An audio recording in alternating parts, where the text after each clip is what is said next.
Hey, what's up everyone? In today's video, I'll be going over a Pyromancer build that allows you to hit as high as 6 million damage and also offer your teammates a ton of support.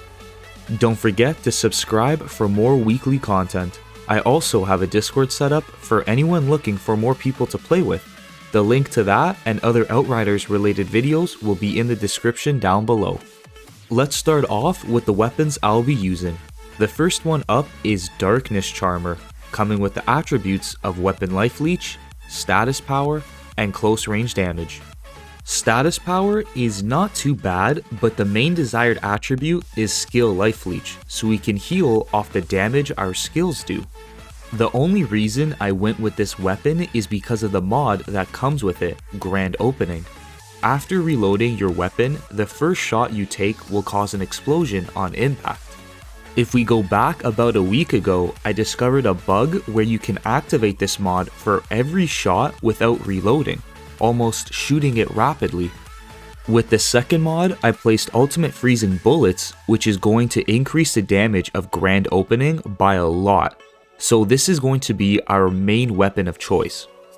Going to our secondary, I went with the Anemoy just to have Moaning Winds so we can pop off a lot of damage in an instance, which is really handy when dealing with tougher enemies.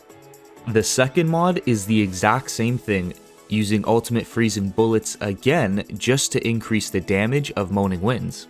We're only going to be using these two weapons because you won't really have time to get good use out of the pistols. That's everything for the weapons, so let's hop over to the armor, starting off with the helmet. With that, I went with the Helmet of the Ikari, which isn't needed at all except for one of the mods that comes with it. You can very easily grab a purple rarity helmet instead. For the attributes, it comes with Anomaly Power, Skill Life Leech, and Status Power. The main desired attributes are Anomaly Power or Max Health, Skill Life Leech, and Cooldown Reduction. The top priority attribute though is Cooldown Reduction. Even if you only get that attribute, it'll be more than enough. Or that desired mod that comes with the helmet, that being Fire Tsunami, increasing the width of Heat Wave, making it easier to hit more enemies. Then the second mod is Ride the Wave, just giving me an additional Heat Wave to use. Going to the chest piece with the exact same situation again, using the chest piece of the Ikari when a purple rarity armor would do just fine. It does come with all of the desired attributes, which is a really nice bonus. With the mods, I put Branded on, making enemies hit by Thermal Bomb take an additional 40% increased damage. The second mod is the same thing as the helmet, Tidal Wave, giving me an additional Heat Wave to use, having 3 total before the skill enters cooldown. Moving on to the legs, I went with a piece of the Borealis set, not coming with any good attributes except for Status Power, which again isn't too bad to have on. The mod I placed on it is Burnt Out, making enemies take an additional 25% increased damage when hit by the skill Heat Wave. Since we can use this skill 3 times before entering cooldown, it makes it possible for enemies to take a total of 75% increased damage. The second mod that comes with the armor is Freezing Boost, increasing my damage to frozen enemies by 15%. Going to the second last piece of armor, that being the Gloves of the Borealis, having the main attribute Cooldown Reduction. The mod that came with the gloves is Shatter, making frozen enemies take 25% more damage. This is the whole reason I have Ultimate Freezing Bullet mods placed on my weapons, because we also get the Borealis set bonus, making those frozen enemies take an additional 90% increased damage. On top of that, this effect is given to your teammates as well, which is another reason why this build also offers a ton of support to your team.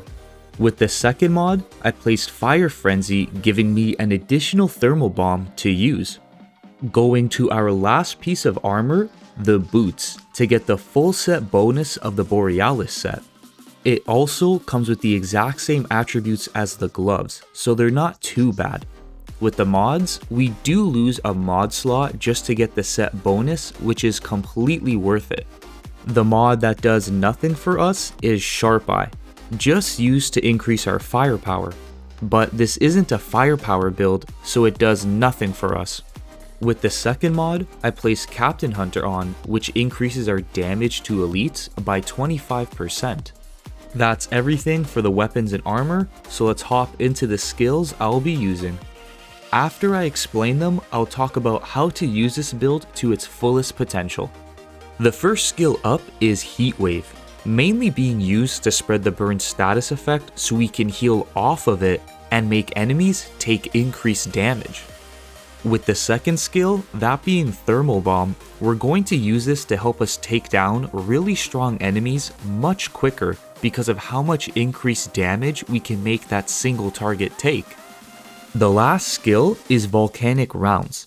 This is just being used as a spare magazine. When our weapon goes down to one bullet left in the magazine, we just activate this skill to refill its bullets to avoid reloading. That's everything for the skills, so let's get into how you want to use this build to maximize your damage.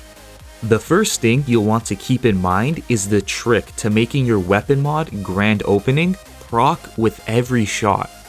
After shooting the first shot, start your reload, then either use your skills to cancel the reload or melee so that the next shot will activate the mod Grand Opening again. Then you just repeat that process until you have to reload.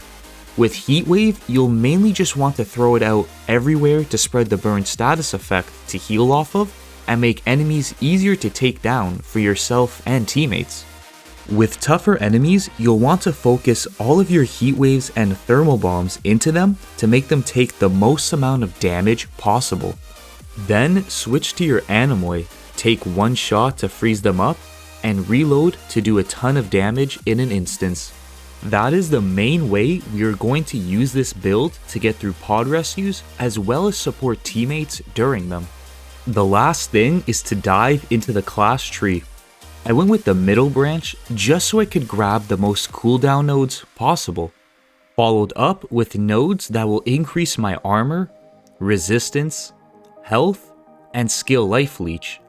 Then lastly, some nodes that would increase my damage and anomaly power.